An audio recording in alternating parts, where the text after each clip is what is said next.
Fala família, Liga Igor falando, começando mais uma semana no mercado de criptomoedas. Como vocês notam, estou com um setup um pouco improvisado, mas não poderia de deixar fazer esse vídeo para vocês. A gente falar nessa segunda-feira, expectativas da semana. A gente vai ver também alguns indicadores interessantes para ver se essa queda ela pode alcançar patamares menores de preço, como é que a gente está em uma perspectiva aí em relação a ciclo. Então já deixe seu like, ativa a notificação. Também não deixe de ver nosso clube de membros, ele está na descrição do vídeo.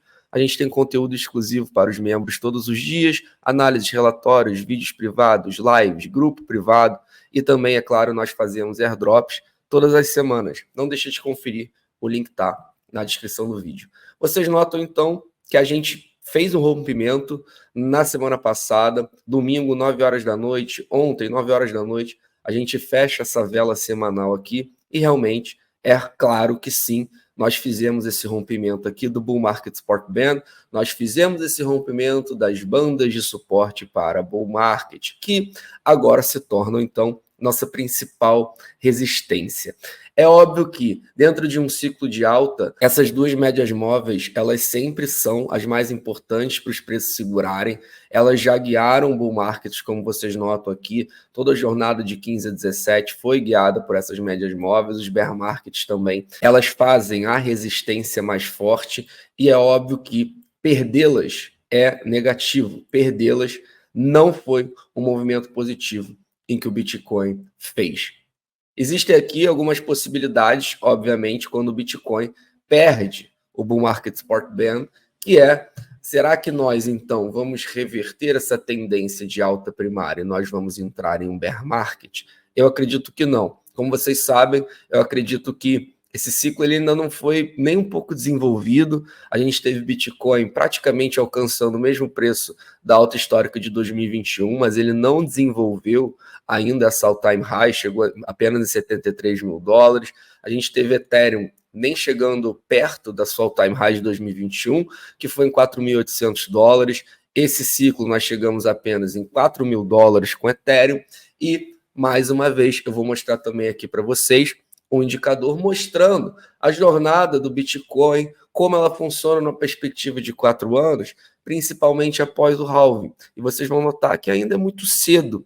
Óbvio que quando eu falo isso, mediante de que a história volte a rimar, ainda está muito cedo das coisas deslancharem. A verdade é que o Bitcoin ele estava mais forte do que ele deveria estar. Todo esse movimento de alta que a gente teve aqui, eu mostrei, fiz um vídeo na semana passada mostrando para vocês que na história, se a gente pegar o momento que nós estamos em relação ao preço do Bitcoin, o Bitcoin nunca teve tão forte, mesmo caindo de forma significativa como está caindo. Se a gente pegar nos ciclos passados, nesse tempo, o Bitcoin estaria 50%, 60% ainda abaixo da sua all-time high, ou seja, abaixo de 35 mil dólares. Pelo menos sempre foi assim em 2020 e em 2016, que foram os últimos anos do halving do Bitcoin. Então, 2024, a grande verdade é que as coisas aceleraram muito e agora, na minha visão, a gente está dando uma desacelerada. Não acredito que essa tendência vai reverter no sentido da gente entrar num bear market, como foi esse movimento aqui,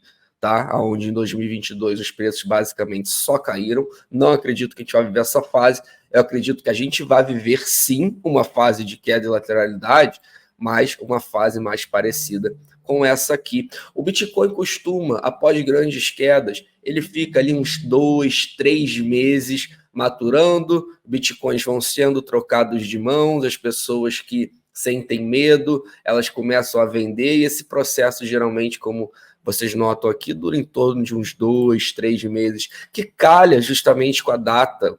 Óbvio que quando eu falo data, não se prenda ao dia exato, não se prenda é nesse momento, então. É óbvio que tudo sempre pode acontecer, mas eu acredito que a partir de outubro desse ano, os Estados Unidos vai começar a baixar os juros, tem as eleições norte-americanas, quem sabe o Trump, que está tão super favorável às criptomoedas, ele consegue ser eleito. Os ETFs e spots de Ethereum começam a ser negociados, já passa aquela pressão inicial que vai ter da Grayscale. Então, tudo isso, esses 3 meses, onde eu espero que o Bitcoin fique mesmo chato, fique mesmo nesse período de medo, nesse período de quedas. Então, após isso, a partir de outubro desse ano, acredito que as coisas possam finalmente esquentar bastante. Então, eu estou mirando lá para outubro, lá para novembro e principalmente ano que vem, eu acredito que sim, todo esse desenvolvimento aí do ciclo, ele vai acontecer novamente, pelo menos é a minha opinião, pelo menos é o que a história indica. A gente nota, botei aqui embaixo para vocês, que a gente ainda não formou o hash ribbon, que é um dos mais importantes sinais que a gente tem de compra no Bitcoin. E ele sempre acontece após o halving. Se a gente pegar aqui na história, vocês vão notar que ele sempre acontece logo após o halving. Por quê? Porque após o halving, o que a gente tem são mineradores em estresse. Da noite para o dia, a recompensa deles cai pela metade, enquanto os custos continuam altos. Ou seja, da noite para o dia, a gente tem diversos mineradores tendo que se ajustar porque a atividade de mineração não passa mais a valer a pena para algumas máquinas que eles possuem. Então, é um momento de estresse na rede, onde o hash rate cai, e até com que o Bitcoin consiga se recuperar desse hash rate, é isso que forma esse sinal Hash Ribbon. O Hash Ribbon ele mostra que mineradores tiveram que desligar algumas máquinas para compensar esse estresse causado, mas em algum momento, quando o hash ele volta a subir, o hash de curto prazo volta a subir e ficar maior do que o hash de longo prazo, nesse momento é dado sinal. Esse sinal ainda não deu, mas a gente entende que é um processo normal após o halving, e vocês vão notar que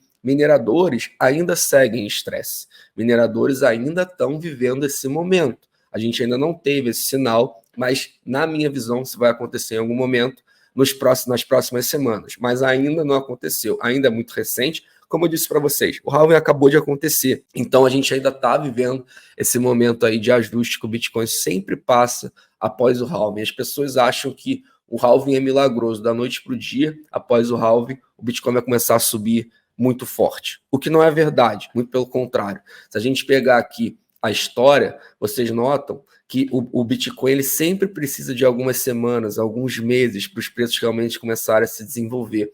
E se vocês olharem numa perspectiva cíclica, que eu mostrei, que eu falei para vocês no início do vídeo que eu iria mostrar, notem onde a gente está.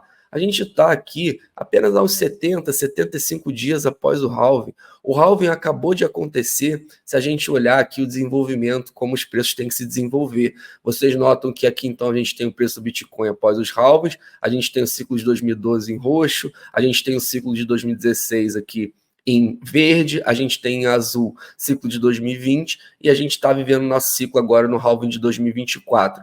Notem que sempre demora um pouco aqui os dois últimos ciclos para os preços realmente começarem a se desenvolver. Eles desenvolvem mesmo aqui a partir de 150, 200 dias. Ou seja, nós estaríamos justamente ainda uns 3 meses, 4 meses para isso começar a se desenvolver. Por isso que eu acredito que todo esse desenvolvimento vai acontecer somente no final do ano, e não agora, como a maioria estava esperando. E esse processo de espera até os preços começarem a se desenvolver é um momento em que a maior parte desiste, porque o mercado ele começa a ficar com muito medo das coisas não voltarem a ser como antes, o mercado começa a ficar com descrença mesmo. Pô, acho que dessa vez não vai ser como foi no passado, por inúmeras narrativas que começam a surgir, começam a sair notícias ruins, e as pessoas começam a desacreditar, as pessoas começam a buscar outras coisas e começam a vender, tem medo e saem do mercado. Então, por mais que a gente esteja tão próximo de um desenvolvimento, tão próximo aí, para quem esperou 4 anos aí desde 2021, então a gente está há poucos meses. Então, em relação a tempo, a gente está próximo. Só que é um período muito difícil, de muito medo, as pessoas ficam sem tesão mesmo, digamos assim, elas desistem, elas querem outras coisas para a vida. Então a gente nota que, para quem segue forte, para quem enxerga valor no Bitcoin, a grande verdade é que é a oportunidade de uma vida que nós estamos vivendo. Porque numa perspectiva aí de 4 anos, estamos há poucos meses, então não lutamos mais contra preço, não é mais, ter que comprar Bitcoin no preço X. Não, não é. Para quem acredita que a história vai voltar a se repetir, para quem enxerga valor no Bitcoin, você começa a lutar agora contra o tempo em que vai demorar o Bitcoin a fazer esse desenvolvimento. Então, mediante que eu enxergo valor, eu acredito que o ciclo vai se desenvolver da mesma forma.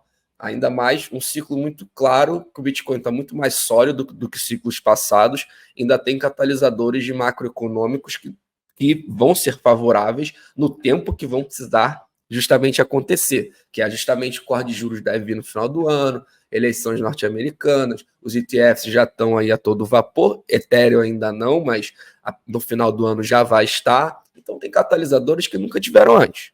Eu acredito, enxergo o valor no Bitcoin, acredito que vai se desenvolver da mesma forma. Mediante a isso, começa a virar uma luta contra o tempo, porque em algum momento isso vai explodir. Em algum momento, o Bitcoin ele vai romper esse all-time high. E a partir de quando esse momento acontecer, as coisas vão embora. Você tem que estar posicionado já nesse momento e não deixar para se posicionar somente quando isso acontecer. Porque é o que, infelizmente, a maioria faz, porque a maioria vem somente quando os preços se desenvolvem, somente quando os preços rompem ao time high, e aí já era para você começar a fazer o dollar cost average de realização e não de compra. Mas, enfim, infelizmente, o ser humano, ele é assim mesmo. Então, se antecipe a esse movimento. Bota na cabeça de vocês que agora, até o Bitcoin romper essa all-time high, todo dia é uma oportunidade que nós estamos tendo de vida, porque esse ciclo está muito forte, esse ciclo vai ser muito forte, e quando o Bitcoin desenvolver, você vai olhar para trás e vai ter achado muito óbvio que era um grande momento, uma grande oportunidade que a gente estava vivendo aqui nessa fase, como sempre é, né? A história ela sempre volta a rimar. A gente nota que a gente teve, então, aqui uma realização de prejuízo. Eu tenho um indicador aqui chamado SOPR, em relação aos holders de curto prazo. O que é o Spend Output Profit Ratio? Ele dá em relação aos bitcoins que estão sendo gastos, se eles estão sendo gastos no lucro ou no prejuízo. Vocês notam que no último movimento que o Bitcoin fez de queda, esses bitcoins foram gastos no prejuízo, ou seja, pessoas realizando prejuízo com medo, e vocês notam que dentro de grandes ciclos de alta, a gente tem essa realização de prejuízo nas quedas do Bitcoin, mais ou menos aonde a gente fez aqui exatamente essa realização de prejuízo, o que pode indicar que pelo menos localmente esse fundo já tem aí, já esteja próximo, o Bitcoin não vai cair muito mais do que está caindo agora, pelo menos por enquanto, pelo menos sem antes dar uma corrigida para cima, digamos assim, nem que seja para cair de novo. Então a gente nota que é muito nítido isso, nota em todo o ciclo de 2017, o ciclo de 2021 e agora também nosso ciclo que a gente está vivendo, o Bitcoin já fez esse movimento por 2 vezes, foi a terceira vez, então mais ou menos ali no nível de realização de prejuízo que ele geralmente faz em ciclos de alta. E a gente volta a ver uma pressão compradora dentro das exchanges. Vocês notam que a gente teve aí um spike que chama, a gente teve um volume maior de pressão compradora dentro das exchanges nos últimos dias, mostrando que existem pessoas que realmente estão aproveitando esse momento para comprar Bitcoin. Então, é no medo que a gente tem que tomar nossas atitudes para realmente conseguir mudar de vida e não fazer justamente o que todo mundo faz, que é quando o Bitcoin estava $73 mil, era o melhor ativo do mundo. Ai, meu Deus do céu, como eu queria ter comprado Bitcoin a $50 mil.